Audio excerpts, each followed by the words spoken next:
नमस्ते दोस्तों। आज का डेट है 17 जून 2024 और अभी हम डिस्कस करेंगे द हिंदू के कुछ इंपॉर्टेंट आर्टिकल्स हिंदी में, जिसमें सबसे पहले हम लोग डिस्कस करेंगे कल के एग्जाम के बारे में। 16 जून को यूपीएससी का प्रीलिम्स का एग्जाम हुआ। अगर 2023 से तुलना की जाए तो पेपर थोड़ा आसान बनाया गया था। हिस्ट्री और पॉलिटी के क्वेश्चन की बात करें तो 30 से 35 क्वेश्चन जो थे मॉडरेट से आसान थे, जिसको लगभग स्टूडेंट्स बना सकते हैं। ठीक है, लेकिन वहीं इन्वायरमेंट और इकोनॉमिक्स का जो सवाल था, जिसमें करंट रिलेटेड क्वेश्चंस थे, वो मॉडरेट से टफ थे। ये तो बात हो गई जीएस पेपर 1 की। वहीं अगर बात कर लें सीसैट की, तो सीसैट का भी पेपर जो था 2023 की तुलना में थोड़ा आसान बनाया गया था। जो मैथ्स के क्वेश्चन थे 2023 की तुलना में आसान थे। 25 से 30 क्वेश्चन आसान थे, लेकिन अगर कॉम्प्रिहेंशन की बात करें तो वहां पे भी जो थे वर्ड्स बहुत ही ज्यादा टफ दिए गए थे। इसके कारण चाहे वो हिंदी मीडियम के स्टूडेंट्स हों या फिर इंग्लिश मीडियम के स्टूडेंट हों, दोनों को समस्याएं थी। अगर सेट ए की बात कर लें तो लास्ट के 3-4 जो कॉम्प्रिहेंशन थे बहुत ही ज्यादा में टफ वर्ड्स का उपयोग हुआ था, जिसको समझने में समस्याएं हुई थी। तो यहाँ पे मोटा मोटी बात कर ले अगर कट ऑफ की, तो कट ऑफ मैक्सिमम 90 से 98 के बीच में जा सकता है। ±5 मार्क्स का अपना मार्जिन रखें। जिन भी स्टूडेंट्स का इतना मार्क्स आ रहा है वो 1-2 दिन के बाद से मेंस का प्रिपरेशन शुरू कर दे, क्योंकि लगभग 90 दिन के आसपास जो है मेंस के लिए समय मिलेगा। इसलिए जो है अभी जल्द से जल्द अपने पेपर को अच्छे तरीके से एनालाइज कर ले, क्योंकि शुरुआती दिनों में क्या होता है, कोचिंग के द्वारा जो आंसर किए दे जाते हैं उसमें बहुत ज्यादा गलतियां होती है। इसलिए 1-2 दिन वेट कर लीजिए। सारे अगर कोचिंग्स का आंसर की आ जाता है, तो जैसे विजन हो गया, दृष्टि हो गया, बाजीराम हो गया, उसके बाद फोरम आईएएस हो गया, ये 3-4 जो कोचिंग्स हैं उनके आंसर की रिलेटिवली बहुत अच्छे होते हैं। तो 2-3 कोचिंग्स के आंसर की को मिलाकर आप लोग मेंस का प्रिपरेशन शुरू करते हैं। और जिनका कट ऑफ क्लियर नहीं भी हो रहा है ना, ये एग्जाम कंटिन्यूटी का है, तो वो हरास नहीं हो, बस इन कमियों से सीखे। जो लोग 2023 के पैटर्न के अनुसार तैयारी किए थे, जमकर तैयारी किए थे, उनका एग्जाम बहुत ही अच्छा गया है। ठीक है, इसलिए प्रिपरेशन करते रहें। और इस बार जो रिजल्ट है इंग्लिश मीडियम के साथ साथ हिंदी मीडियम का भी बहुत ही बेहतर रहने की उम्मीद है। ठीक है, तो आइए इसी के साथ आज का हम लोग डिस्कशन शुरू कर लेते हैं। आज हम लोग मेनली 4 आर्टिकल डिस्कस कर लेंगे, जिसमें पहला आर्टिकल है जेंडर गैप के बारे में, और दूसरा आर्टिकल है सॉलिड वेस्ट मैनेजमेंट के लिए एक सेस इंट्रोड्यूस किया जा रहा है कर्नाटक सरकार के द्वारा।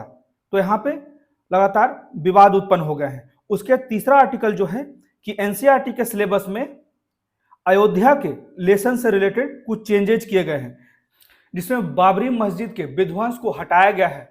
उसके बाद और भी कुछ चीजों को हटाया गया है, जैसे कि गोधरा के बाद हुए दंगे में मारे गए मुसलमानों का जो संदर्भ था उसे भी जो है एनसीईआरटी के सिलेबस से हटाया गया है। तो कुछ महत्वपूर्ण बातों को हम लोग इस आर्टिकल में विस्तार से डिस्कस कर लेंगे। उसके बाद अगला आर्टिकल जो है कि यूक्रेन और रूस के बीच में जो अभी वर्तमान समय में लंबे समय से युद्ध चल रहा है, उसको रोकने के लिए एक पीस समिट ऑर्गेनाइज किया गया था स्विट्जरलैंड के द्वारा। बर्गेन स्टॉक रिजॉर्ट में ये समिट ऑर्गेनाइज किया गया था, लेकिन समस्याएं ये रही कि रूस यहां से अनुपस्थित रहा, चीन भी अनुपस्थित रहा।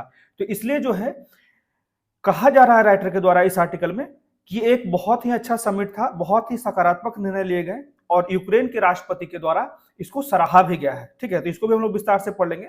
और उसके बाद सबसे महत्वपूर्ण चीज है वो यूपीएससी का प्रीवियस ईयर क्वेश्चन, जिसको हम लोग जैसे जैसे आर्टिकल डिस्कस करते जाएंगे उस आर्टिकल से साथ में जितने भी उससे रिलेटेड प्रीवियस ईयर क्वेश्चंस होंगे उसको भी हम लोग डिस्कस करेंगे। क्योंकि इस बार प्रिपरेशन में देखा गया है कि जो भी स्टूडेंट्स प्रीवियस ईयर को ध्यान में रखे थे उनका एग्जाम बहुत ही अच्छा गया है। ठीक है, क्योंकि मैक्सिमम क्वेश्चंस का डायरेक्शन जो है वो निर्धारित होता है प्रीवियस ईयर क्वेश्चन से। इसलिए प्रीवियस ईयर को नजरअंदाज ना करें और मेरे वीडियो को पूरा देखें। प्लीज मेरे वीडियो को लाइक कर दें, शेयर कर दें और मेरे चैनल को सब्सक्राइब कर लें। अब बढ़ते हैं आगे, जिसमें पहला आर्टिकल हम लोग डिस्कस कर लेंगे कि भारत और वैश्विक लैंगिक अंतर 2024 पे यहाँ पे चर्चा की गई है, जिसमें दुनिया भर में लैंगिक समानता बढ़ रही है और वैश्विक लैंगिक अंतर 2024 में जो है 68.5% रहा। लेकिन बदलाव जो है बहुत ही धीमी है। यहाँ पे राइटर के द्वारा जो फोकस किया गया है, जो ये जो गैप है जेंडर इक्वालिटी का, वो कम तो होता जा रहा है लेकिन बहुत ही धीमी प्रक्रिया से कम हो रहा है। यहाँ पे राइटर के द्वारा कहा जा रहा है अगर ये जेंडर इक्वलिटी का जो गैप है इसी अगर गति से फिल होता है तो इसको फिल होने में लगभग 134 वर्षों का समय लग सकता है। इसी पे विश्व आर्थिक मंच द्वारा पिछले सप्ताह जारी किया गया वैश्विक लैंगिक अंतर रिपोर्ट में कहा गया कि 2030 के सतत विकास लक्ष्य से लगभग 5 पीढ़ी आगे, मतलब कि अगर 2030 का जो जेंडर इक्वलिटी गैप प्राप्त करना है तो उसमें लगभग 5 पीढ़ियों का समय लग सकता है। ठीक है, तो वैश्विक लैंगिक अंतर रैंकिंग में भारत जो है वो 146 देशों में से 2 स्थान नीचे खिसक कर 129वें स्थान पे आ गया है। तो इसे ध्यान रखिएगा, रैंकिंग जरूर याद रखिएगा। ठीक है, और इसने 2024 में अपने लैंगिक अंतर का 64.1% कम कर दिया है। तो भारत की रैंकिंग में गिरावट का जो मुख्य कारण है वो शिक्षा और राजनीतिक सशक्तिकरण जो है, इन दोनों कारणों से भारत में खासकर लैंगिक समानता का जो गैप है वो बहुत धीरे धीरे कम हो रहा है। उसी कारण भारत की रैंकिंग में गिरावट देखी गई है। ठीक है, तो भारत को महिला श्रम शक्ति यहां बढ़ाने का तरीका बताया गया है। जैसे भारत को अगर महिला के श्रम शक्ति में भागीदारी को बढ़ाना है तो यह सुनिश्चित करना आवश्यक होगा कि लड़कियां जो है वो हायर एजुकेशन प्राप्त करें। ठीक है, नौकरी से संबंधित उसका स्किल डेवलपमेंट हो सके, कार्यस्थल में सुरक्षा प्रदान किया और घरेलू जिम्मेदारियों को साझा किया जाए। ठीक है, जो पुरुष और महिला हैं दोनों को घरेलू जिम्मेदारियों को साझा करना चाहिए जिससे कि महिलाओं पर अतिरिक्त बोझ न पड़े। ठीक है, तो भारत जो है वो पुरुषों और महिलाओं के बीच साक्षरता दर अंतर में 17.2% अंकों के अंतर के साथ देख सकते हैं कि पुरुषों और महिलाओं के बीच में भारत में जो साक्षरता दर अंतर है, गैप है, वो 17.2% है। अभी हाल ही में जो 18वां लोकसभा का चुनाव हुआ उसमें भी जो है अगर 17वें लोकसभा चुनाव से तुलना की जाए तो पिछली बार जहां 78 महिलाएं प्रतिनिधि कर रही थी लोकसभा में, वो संख्या भी घट गया है। ठीक है, संसद में महिलाओं का जो प्रतिनिधित्व है 543 सदस्यों में से 78 में से मात्र इस साल 74 ही रह गए हैं, जो कुल का मात्र 13.6% है। उसके बाद महिला आरक्षण विधेयक 2023 जिसका उद्देश्य लोकसभा और राज्यसभा में महिलाओं के लिए 1/3 सीटें आरक्षित करना है। ठीक है, लगभग 33% सीटें आरक्षित करना है महिलाओं के लिए, वो भी अभी लागू होना बाकी है क्योंकि अभी परिसीमन आयोग का गठन नहीं हुआ है। ठीक है, तो इसी में आगे कहा जाता है वर्ल्ड इकोनॉमिक फोरम की मैनेजिंग डायरेक्टर सादिया जाहिदी के द्वारा कहा गया है कि सरकारों से लैंगिक समानता को आर्थिक अनिवार्यता बनाने के लिए व्यवसाय और नागरिक समाज के साथ साथ मिलकर काम करने के लिए आवश्यक ढांचों की स्थितियों को मजबूत करने की आह्वान किया जिससे कि देश में जेंडर गैप जो है उसको फुलफिल करने में आसानी हो, जल्द से जल्द जो है जेंडर इक्वलिटी गैप जो है वो कम हो सके। ठीक है, तो आइए इसी संबंधित कुछ प्रीवियस ईयर क्वेश्चन डिस्कस कर लेते हैं जो यूपीएससी के प्रीवियस ईयर में ऑलरेडी आ चुका है। तो 2017 का ये क्वेश्चन है कि निम्नलिखित में से कौन विश्व के देशों को global gender gap index ranking देता है, इसमें कौन सा कथन सही होगा? इसमें पहला उत्तर जो है वो सही हो जाएगा, पहला ऑप्शन वर्ल्ड इकोनॉमिक फोरम। ठीक है, विश्व आर्थिक मंच के द्वारा ही जो है ग्लोबल जेंडर गैप इंडेक्स दिया जाता है। तो ग्लोबल जेंडर गैप इंडेक्स के लिए मुख्यतः 4 डायमेंशन का उपयोग किया गया है। अभी 153 देशों का जो ग्लोबल जेंडर गैप इंडेक्स दिया गया है जिसमें मुख्यतः जो है शिक्षा प्राप्ति, स्वास्थ्य और अस्तित्व के अवसर, आर्थिक भागीदारी एवं अवसर और राजनीतिक सशक्तिकरण, ये 4 डायमेंशन का उपयोग किया जाता है ग्लोबल जेंडर गैप इंडेक्स को देने के लिए। ठीक है, अब बढ़ते हैं अगले क्वेश्चन की ओर। यह भी बहुत ही महत्वपूर्ण क्वेश्चन है एसएसएन रीजन का, जो भी वर्तमान का यूपीएससी का पैटर्न है, लगातार देखा जा रहा है कि एसएसएन रीजन का क्वेश्चन का दर जो है लगातार बढ़ता जा रहा है। तो इसमें देख लेते हैं, एसएसएन में कहा जाता है कि संसद और राज्य विधानसभाओं में महिलाओं के लिए 33% सीटों के आरक्षण के लिए संविधान संशोधन की आवश्यकता नहीं है। उसके बाद रीजन में कहा जाता है कि चुनाव लड़ने वाले राजनीतिक दल बिना किसी संवैधानिक संशोधन के महिला उम्मीदवारों को 33% सीटें आवंटित कर सकते हैं। तो उपरोक्त 2 कथनों में से कौन सा कथन सही है? तो यहाँ पे सही उत्तर जो हो जाएगा पहला गलत है क्योंकि 33% सीटों के आरक्षण के लिए संविधान संशोधन की आवश्यकता होती है, इसलिए पहला गलत है। इसका सही उत्तर जो है ऑप्शन डी हो जाएगा। ठीक है, रीजन जो है वो सही है। यहाँ पे क्लियर कहा जाता है कि सीटों के आरक्षण के लिए संविधान संशोधन की आवश्यकता होती है। ठीक है, और रीजन में कहा गया है क्योंकि राजनीतिक दल जो है वो संविधान संशोधन के बिना महिलाओं को उनके द्वारा लड़ी जाने वाली सीटों की एक निश्चित संख्या आवंटित करने का निर्णय स्वयं लेते हैं, इसलिए रीजन सही है और एसेशन गलत है। अब बढ़ते हैं, देख सकते हैं यहाँ पे वही बातें लिखी गई जो हमने डिस्कस किया है। ठीक है, अब बढ़ते हैं अगले आर्टिकल की तरफ। इसमें हम लोग बात कर लेंगे सॉलिड वेस्ट मैनेजमेंट सेस के बारे में। अभी हाल ही में जो है बेंगलोर महानगर पालिका के द्वारा जो है सॉलिड वेस्ट मैनेजमेंट सेस को लाए जाने की बात की गई है, जिसमें हर एक घर से लगभग 100 रुपये पर महीने का दर से पैसे लेने की बात की गई है। तो इसको भी हम लोग विस्तार से डिस्कस कर लेते हैं कि बृहत बेंगलोर महानगर पालिका ने प्रत्येक घर के लिए प्रति माह लगभग 100 रुपए का ठोस अपशिष्ट प्रबंधन उपकर प्रस्तावित किया है, जिससे बहस और आलोचना छिड़ गई है। ठीक है, तो सॉलिड वेस्ट मैनेजमेंट सेस का जो उद्देश्य है वो ठोस अपशिष्ट प्रबंधन नियम 2016 के प्रावधानों के अनुसार भारत में शहरी स्थानीय निकायों द्वारा सामना की जाने वाली ठोस अपशिष्ट प्रबंधन चुनौतियों के व्यापक संदर्भ को संबोधित करता है। ठीक है, क्योंकि भारत में जो है बहुत बड़ी मात्रा में सॉलिड वेस्ट का सही तरीके से मैनेजमेंट नहीं हो पाता है, इसी के लिए इस तरह का कदम उठाया जा रहा है कि सेस लगाया जा रहा है। ठीक है, प्रत्येक घर से जो है हर एक महीने 100 रुपये ले जाएंगे सॉलिड वेस्ट मैनेजमेंट के लिए।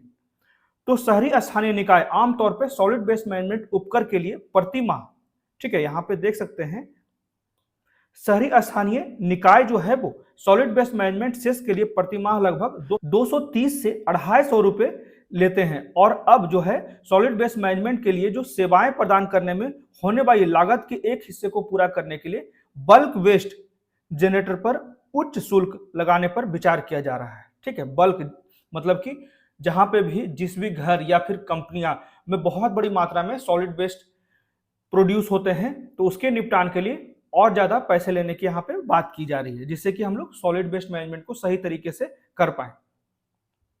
इसी में आगे कहा जाता है कि सॉलिड वेस्ट मैनेजमेंट सेवाओं की लागत गहन प्रकृति के कारण शहरी स्थानीय निकाय इन सेवाओं को प्रदान करने के लिए अपनी लगभग 80% जनशक्ति और अपने वार्षिक बजट का 50% केवल सॉलिड वेस्ट मैनेजमेंट के लिए खर्च करती है।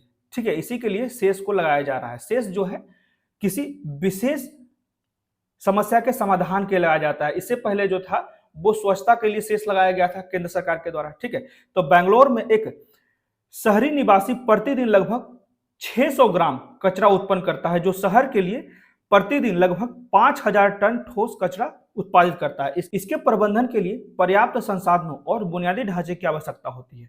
तो शहरी स्थानीय निकायों के सामने आने वाली चुनौतियों में बायोडिग्रेडेबल और गैर बायोडिग्रेडेबल कचरों का प्रबंधन करना है।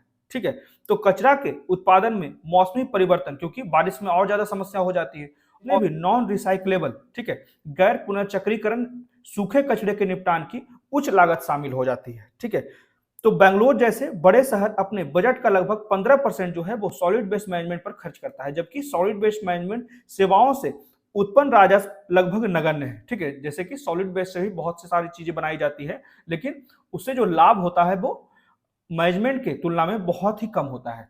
तो छोटे शहर अपने बजट का 50% लगभग जो है सॉलिड वेस्ट मैनेजमेंट पर खर्च करते हैं। इन्हीं सभी कारणों से सरकार के द्वारा सेस लगाने की पहल की जा रही है।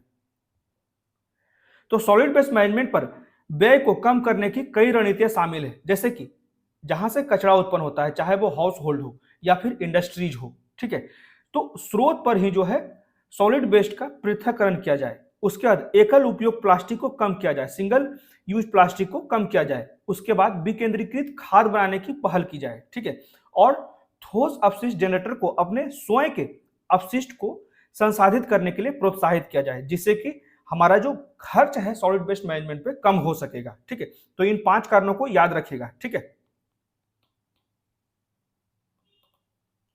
तो खुले में कचरा फेंकने से रोकने के लिए सूचना, शिक्षा और जागरूकता बढ़ाने की आवश्यकता है। शहर में जो सड़कों की सफाई और नालियों से कचरा साफ करने पर व्यापक संसाधन खर्च होते हैं। लगभग 2/3 कर्मचारी इन कार्यों के लिए तैनात किए जाते हैं।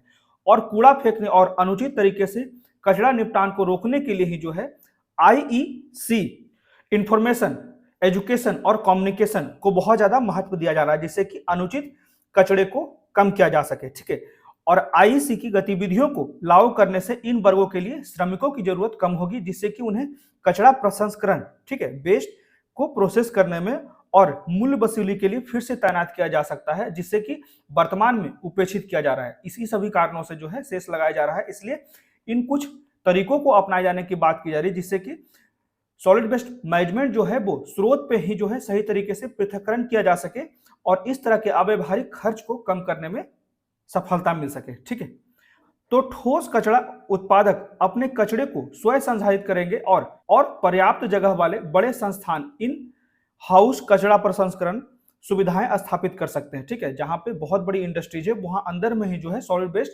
मैनेजमेंट से संबंधित प्लांट को लगाया जा सकता है। इससे शहरी स्थानीय निकायों पर बोझ कम होगा और कचरा उत्पादकों को स्वच्छ और हरित परिसर बनाए रखने में मदद मिलेगी। इसी के लिए जो है शहरी स्थानीय निकाय द्वारा वहन की जाने वाली परिचालन लागत को भी कम करने के लिए जो है शहरी स्थानीय निकाय अपशिष्ट उत्पादकों और निवासियों से पर्याप्त प्रयास और सहयोग की आवश्यकता की मांग करती है। ठीक है, जिससे कि राजस्व उत्पन्न किए बिना कुशल शहरी स्थानीय निकाय सॉलिड वेस्ट मैनेजमेंट सेवाएं प्रदान करना वित्तीय रूप से विवश शहरी स्थानीय निकाय के लिए एक गंभीर चुनौतियां हैं।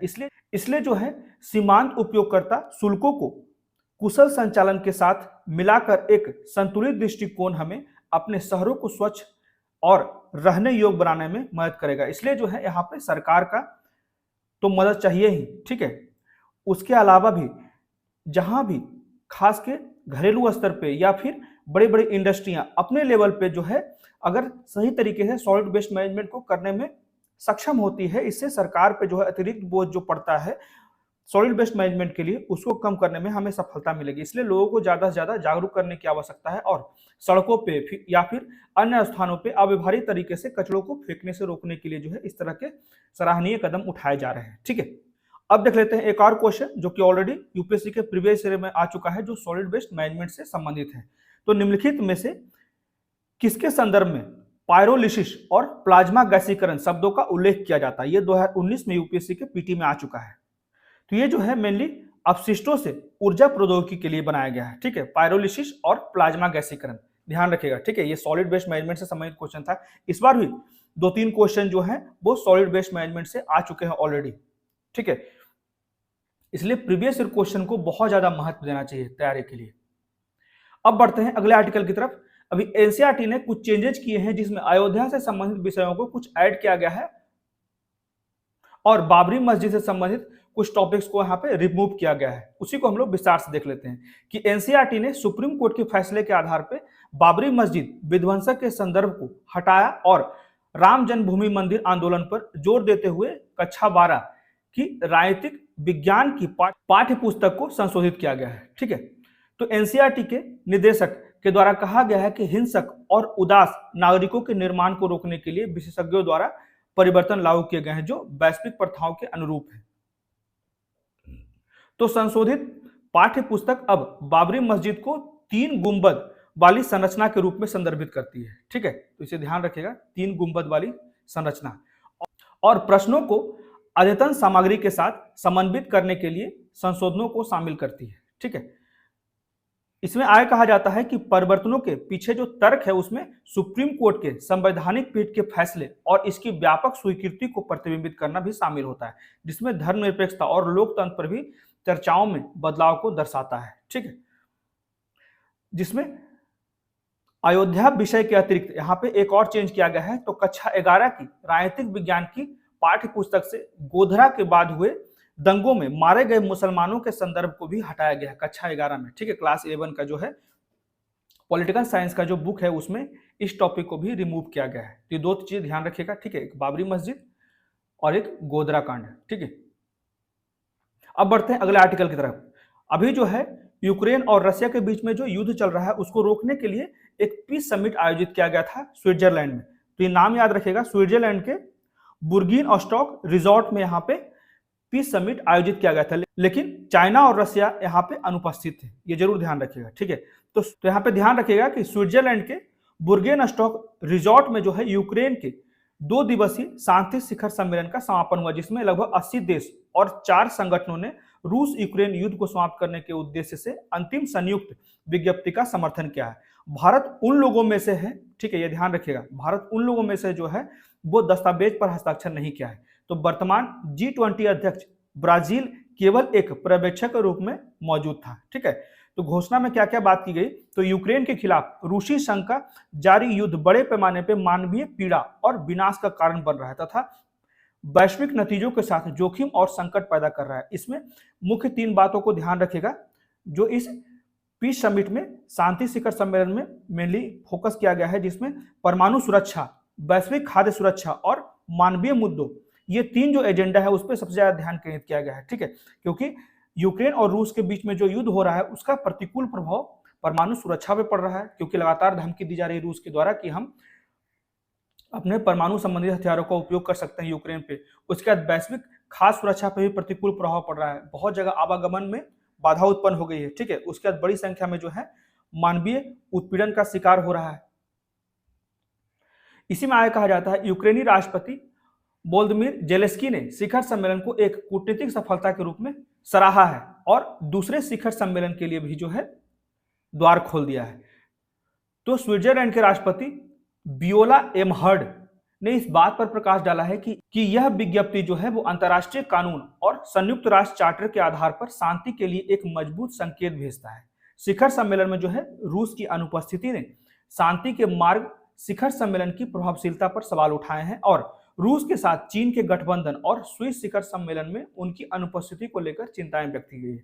इसी में आगे कहा गया भारत के बारे में, ऑस्ट्रेलियाई चांसलर कार्ल नेहमर ने भारत की राजनयिक भागीदारी का स्वागत किया है तथा आशा व्यक्त किया है कि भविष्य में उनसे और ज्यादा संबंध बेहतर होंगे। ये कहा गया है ऑस्ट्रेलिया के द्वारा, ठीक है, ऑस्ट्रेलिया के चांसलर कार्ल नेहमर के द्वारा, ठीक है। तो ये था पूरा का पूरा आर्टिकल जो यूक्रेन का जो पीस समिट आयोजित किया गया। इससे कुछ सकारात्मक कदम उठाए जा सकते हैं रूस और यूक्रेन के द्वारा, जिससे कि ये युद्ध को समाप्त किया जा सके, ठीक है। तो ये थे आज के द हिंदू के कुछ इंपॉर्टेंट आर्टिकल्स और आर्टिकल से संबंधित कुछ इंपॉर्टेंट प्रीवियस ईयर क्वेश्चन, ठीक है। तो जरूर ध्यान रखिएगा।